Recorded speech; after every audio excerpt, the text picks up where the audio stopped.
أيها المسلمون كلمتنا waxay ku saabsan tahay kooban dulmiga iyo gardarrada inay yihiin waxyaalaha naarta lagu galayo qofkuna uu ku halaagsamayo ilaahayna subxaanahu wa tacaala uu u ballan qaaday qofkaan ka laaban oo ka toobad keenin cadaab ilaahay wuxuu leeyahay ha u malaynin ilaahay inuu moog yahay kuwa daalimiinta ah ilaahay ma mooga muddo iyo waqti baa ilaahay la suganayaa subxaanahu wa tacaala waxaa ilaahay xadiiثul qudsi uu ku leeyahay yaa cibaadii inii xaramtu الظulma calىa nafsii wajacaltuhu baynakum muxarama falaa tadaalamuu addoommadaydiiyow gardarrada iyo dulmiga naftayda ayaan ka xarrimay dhexdiinnana mid xaaraama ayaan ka dhigay ha isdulminnina oo ha isku xadgudbinnina waa ilaahay subxaanahu wa tacaala xadiiثulqudsigaas dulmigu wuxuu u qaybsamaa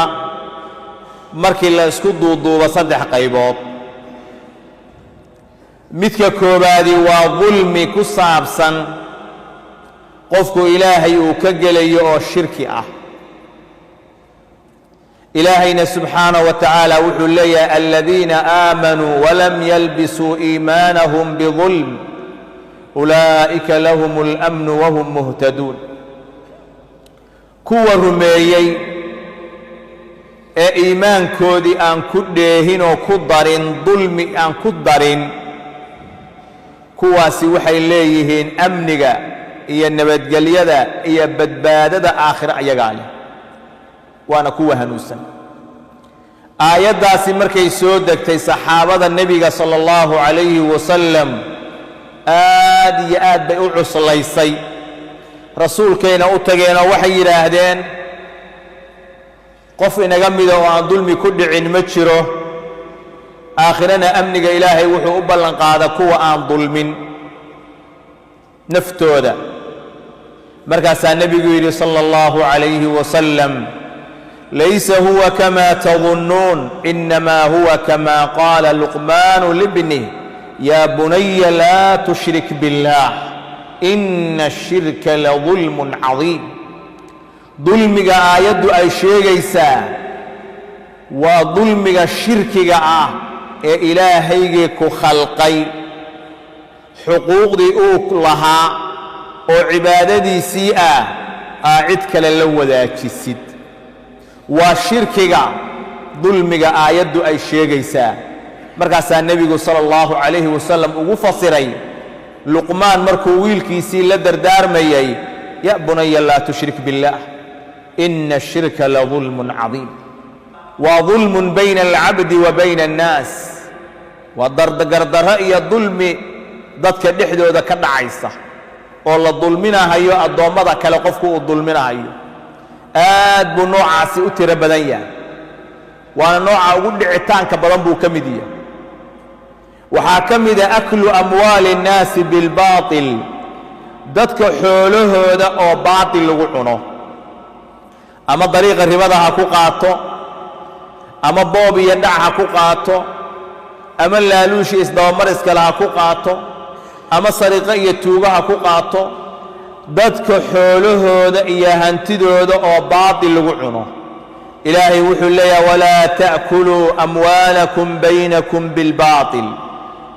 hantida dhexdiinna taalla oo maalkiinna dhexdiinna baatil ha ku cuninina ilaahay wuxuu leeyahay ina aladiina ya'kuluuna amwaala alyataama dulman inamaa ya'kuluuna fii butuunihim naara wasayaslawna saciira agoonta xoolaheeda kuwa ku cunahaya dulmi waxaa calooshooda ay gelinayaan oo laqlaqayaani waa naar saciiro ayayna geli doonaan nebigu wuxuu yidhi calayhi الصalaaةu wasalaam man dalama qiida shibri min alard tuwiqahu min 7 aradiin taa ka dhula qofkii dulmiya oo hal taako oo dhul ah dulmi ku qaata maalinta qiyaamaha 7 dhul ayaa qoorta loo gelinaya ilaa taakadan uu dulmiyay iyo inta ka hooseyso oo 7 dhul ah uu dulmiyay intaba markaas qoorta loo gelinaya leeyahay qaad mana qaadi karo taas cadaab ugu filan nooca kale ee saddexaadi waxa weeye dambiga adigu aad gashay oo bani aadam aadan ka gelin ilaahay aad ka gasho macaasida ah gaalnimo iyo shirkina aan gaarsiisnayn waana dambi adiga iyo Allah idin dhaxeeya ilaahay baad ka gashay gaalnimana ma gaarsiisna waa nooc ka mid ah dulmiga fasaahibuhu tahta mashi'ati Allah qofka sidaa ku tago ku dhinta asagoo dambiyadaas qaba ilaahay mashii'adiisa ayuu ku sugan yahay sida ilaahay doono ilaahay ka yeelay in shaa azaba wa in shaa ghafara lah duu doona ilaahay waa cadaabin haduu doona ilaahay waa afin maadaama dambigiisu shirki uu ka yaraa bani aadamna aysan kala dhaxaynina alla uu ka samee ka dulmiye xaqiisa ka galay nabiga calayhi salaatu wassalaam wuxuu inoo tilmaamay xadiidka saxiixaynka إن الله تعالى يدني المؤمن فيضع عليه كنفه ويستره مؤمن كإلهي وسود وين يا قيامة مركز إلهي أسترها يا مركز إلهي يسوع هرتاجا بإلهي سؤال ويدينها يا أتعرف ذنب كذا أتعرف ذنب كذا أتعرف ذنب كذا فيقول نعم أي رب مركز إلهي وحي ذنبي ما تقع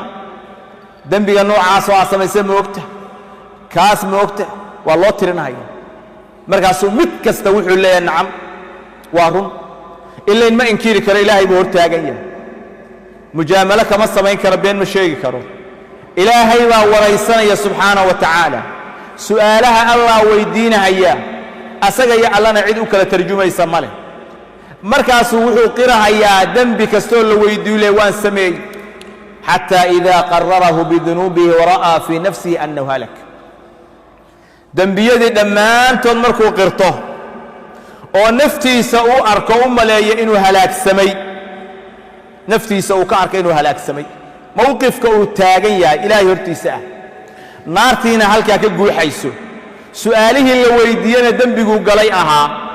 أو قرطوسا إنكري كرين نفتي سيبو وحو كأركيا وآمن يا إنه ما تهلاك سمي مركز أرحم الراحمين إلهي وحو ليهي سترتها عليك في الدنيا وأنا أغفرها لك اليوم الدنيا ذا أنا كو أسطري أوضتك كما أين أغانين وكو عبقريي ما أنتنا أنا كو دافي